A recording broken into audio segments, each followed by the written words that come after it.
Okay, so hello everybody. So I just wanted to go over some slides in chapter 15 here. And if we look at slide 18, this is a really good example that everyone should pay attention to. And basically the problem says that DFP plans to pay $100 million in interest on their debt each year for the next 10 years. And then it's a 10-year loan. And then the principal is $2 billion in year 10 that gets repaid. So it's a risk-free rate, I guess, because they're rated AAA. We can assume they're rated AAA. Risk-free is normally Treasury bills, right? But we'll assume this is risk-free and there's no chance of default. And the company's tax rate is 35% throughout this period. If the risk-free rate is 5% that they're going to pay on this loan, right? Basically, how much does the interest tax shield increase the value of the corporation DFP? And we go to the next slide. Since the interest tax shield is 35% of $100 million each year, so $35 million each year is going to be part of the tax shield for the next 10 years. So basically, we can look at this right as a 10-year annuity. I assume you remember from I believe 502, how annuities worked, and the tax savings are known and not risky, and then we discount them at the 5% risk-free rate. So here is the $35 million, and basically it's an annuity at 5% over 10 years. So the present value of the interest tax shield for 10 years will be $270 million. Remember, we're taking the present value of a 10-year annuity. Go back and review that if you have any problems with that. And of course, when they repay the principal, that in year 10, that's not deductible, so it's not going to contribute to the tax shield. So we're just looking at the interest rates. So we've got a interest tax shield of $270 million here. So that's pretty good. So, and just to go back for a minute, remember this is 10 years and this is the 5%. This equation is an annuity equation from, I believe, 502.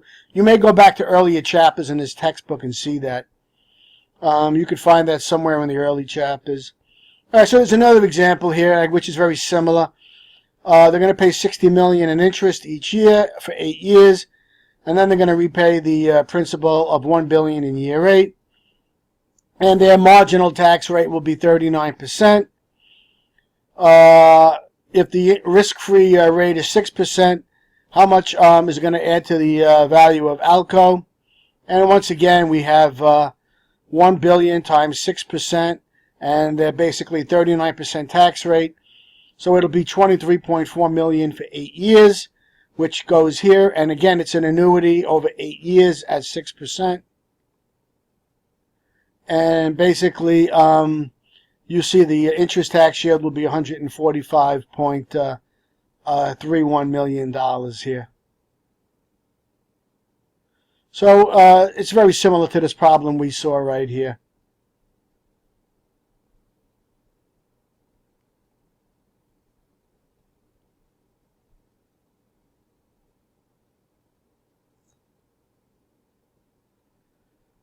So it's about $145.3 million.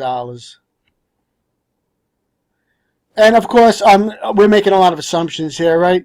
The interest payment is uncertain due to changes in the tax rates, and we're assuming everything is fixed here.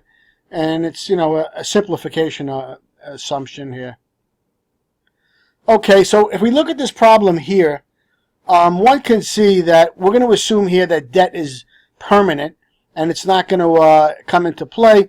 And we're going to look at this as a perpetuity, as you probably saw in other classes, either undergraduate or 502.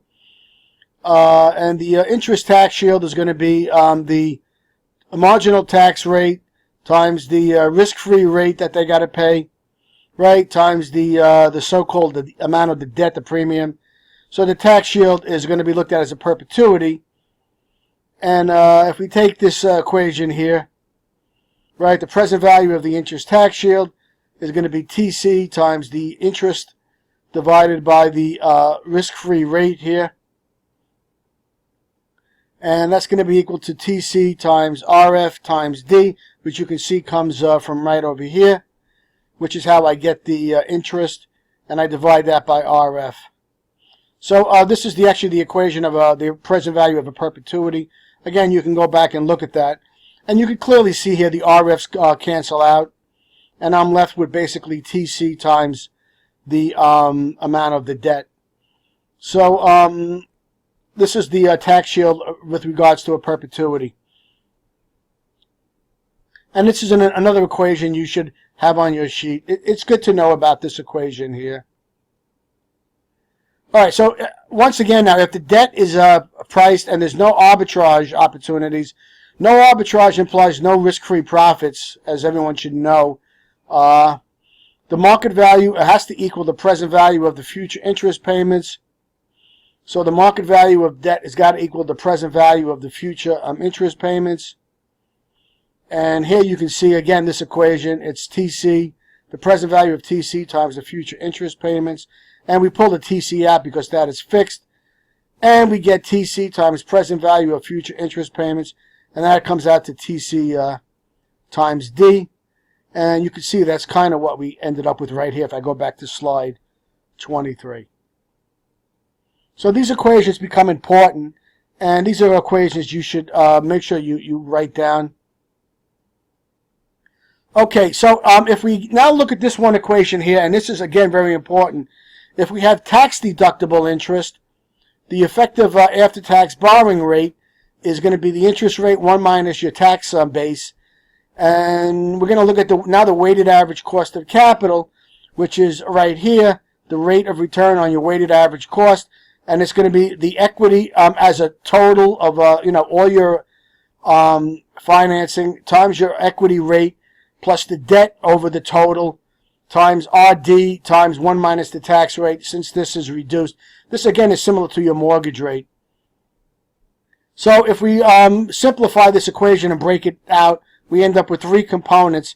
And you can clearly see here, this is your pre-tax weighted average cost of capital. And this is the reduction due to the interest tax shield that's occurring right here. So again, this equation is quite important. And I would make a note of this equation. Again, if you have any tax deductible interest, this is the equation you obviously go to. All right, so that's it for now. And I just wanted to make a point of those equations. So again, you should just make a note of equations. Let's go over this rather quickly. Let's go back to DFB, which is slide 18, 19, 20, 21. And these are good examples here. They're worth going over in the textbook. Okay, up to slide 26, I believe. And they actually give you a weighted average cost of capital with and without corporate tax. Yeah, a nice graph.